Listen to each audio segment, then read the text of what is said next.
Hi, everyone. This is Mohamad Bittar, a rheumatologist at the University of Tennessee Health Science Center in Memphis. I'm very happy to be chatting today with a very special senior GRAPPA member, Dr. Philip Mease.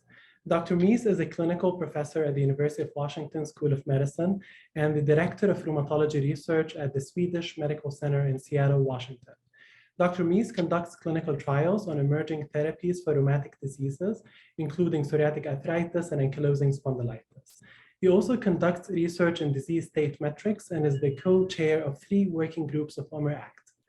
Dr. Mease is a founding organizer of GRAPPA, a member of Spartan. He has published 18 book chapters and nearly 400 journal articles. Hi, Dr. Mease. Thank you so much for joining us today. Dr. Mease, I would like to start by asking you about your journey with GRAPPA. Could you tell us about your initial role in GRAPPA and how did it all start? I'm sure this will inspire a lot of young members. So the journey begins back in 1998. Yes, 1998. So in that year, I had the opportunity as a practicing rheumatologist. Well, I should step back. So prior to that year, I had been simply a practicing rheumatologist in a multi-specialty group in Seattle for a number of years. I entered practice in 1982 and then was simply doing rheumatology clinical care in a private practice setting. In 1998, I had been asked by a company called Immunex, which was based in Seattle, which had created a drug known as etanercept, to test the drug in a handful of patients with rheumatoid arthritis. They had tested the drug in a trial of sepsis. That was the first trial that they did with etanercept, and that was a disaster. And so the next thing they did before throwing etanercept away was to try it in rheumatoid arthritis. So I administered it to a few patients with RA, did some pharmacokinetic work with them, saw how effective it was. And because I had been for many years the main rheumatologist seeing patients with psoriatic arthritis in the Seattle region, because I was attached to a psoriasis treatment center in the private practice clinic that I was involved in, I had a large number of patients with psoriatic arthritis. So I decided to write up a little 2-page protocol idea to do an investigator-initiated study of etanercept in psoriatic arthritis.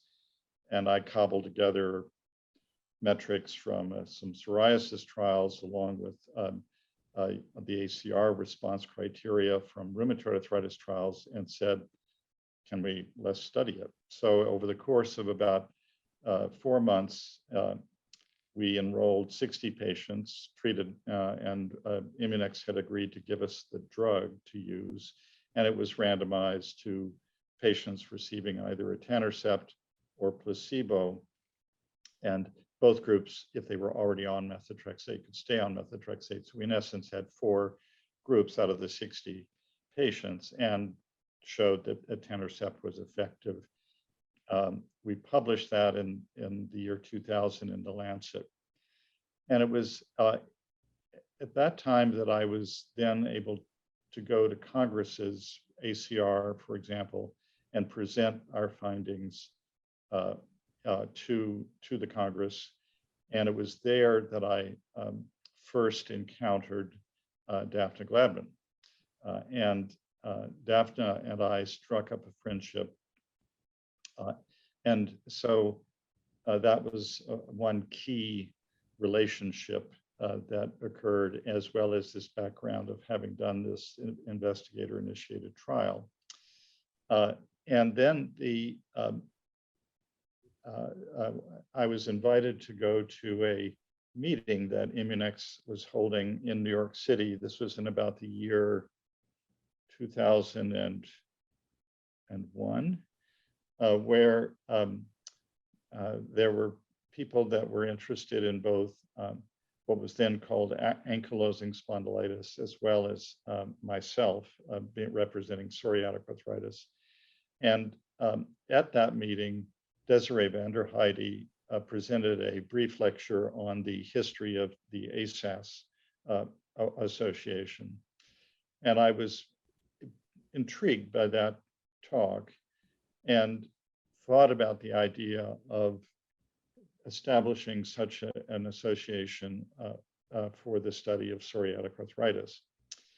And at first, my thought was, well, we'll just append this interest group to the ASAS organization. So at the Ghent spondyloarthritis meeting that was occurring in 2002, I met Desiree for the first time in person, and then talked to her about the idea of attaching an interest group that was focused on psoriatic arthritis to ASAS.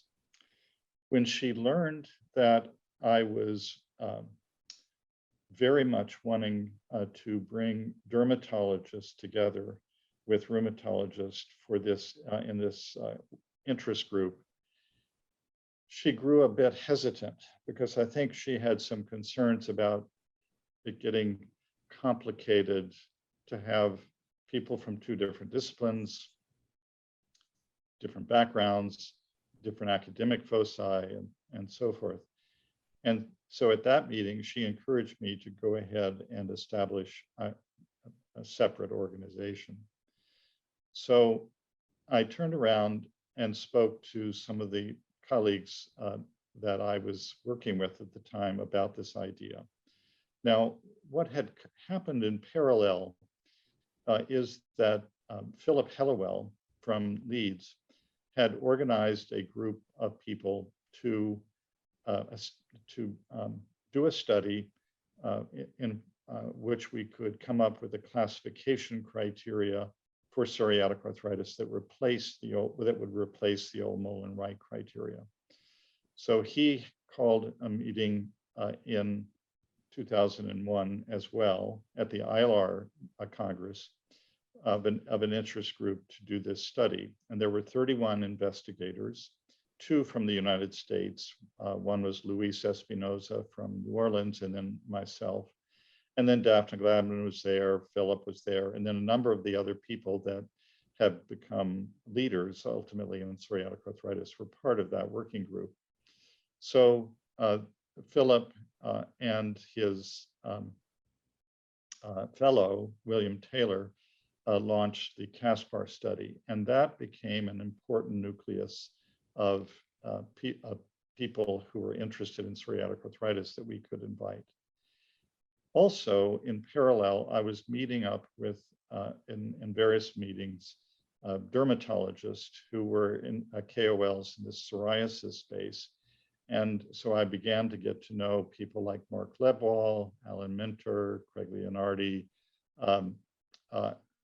Chris Griffiths, for example, and the Ken Gordon, another one from Chicago, and the leaders of the IFPA organization, International Federation of Psoriasis Associations, approached Ken and I to establish a meeting that would bring together dermatologists and rheumatologists to have an academic congress. All of this was kind of fermenting. And so two other people that I spoke with about this were Artie Kavanaugh, who was at UCSD, and a person named Christian Antoni, who at the time was a researcher on psoriatic arthritis in Erlangen, Germany, and was doing some of the early work with infliximab. So over the course of the time between the fall of 2002 and August of 2003, I went on a fundraising mission, and I approached companies like Pfizer and Amgen, well, excuse me, Amgen, Immunex, they were just joining together. Amgen was buying Immunex at the time. And a number of other companies that had, for example, Synthacor, that were developing medications in this in the psoriatic arthritis and psoriasis space to sponsor people coming, the flights, the hotel, and so forth. So I put quite a bit of effort into that. And finally, it all came together, and we were due to meet in New York City in August of 2003. I apologize, by the way, for the length of this story, but it's now getting pretty. The next chapter is actually pretty interesting. So I knew there was a potential problem when we landed in Newark on a Thursday afternoon, and the pilot came on to the speaker system and said, "We're going to have to roll up a stairway for you all to get out of the plane because the electricity at the airport is out." Wow. There's no electricity in Newark Airport. That's not good. Not good. So all of the passengers descended from the plane into a scene of chaos because there were no lights, no baggage claim operating. It was just a complete chaotic mess. And what represented was the beginning of a huge northeastern of the United States blackout that occurred over the course of a full weekend, which began because of a utility in Canada going somehow completely losing power, and then it had a ripple effect. So the passengers on the plane, we managed to collect our baggage by hand, and then I set off to try to get to Manhattan. Because the mayor of New York had said, "Please, no one try to come into Manhattan." The taxis, for example, weren't going into Manhattan, so a taxi was willing to take me to the Holland tunnels from Newark and then drop me off, and I had to hitchhike and managed to get a hitchhiker ride into Manhattan, and then got to the Marriott on Lexington and 45th, which was completely blacked out, had no power, had no elevators. So many of us were starting to gather. So for example, Josef Smolin was there from Vienna. His plane had managed to land. Everyone was hot because it was hot, and they were sweating, and they were all there in their shirt sleeves with their sleeves rolled up.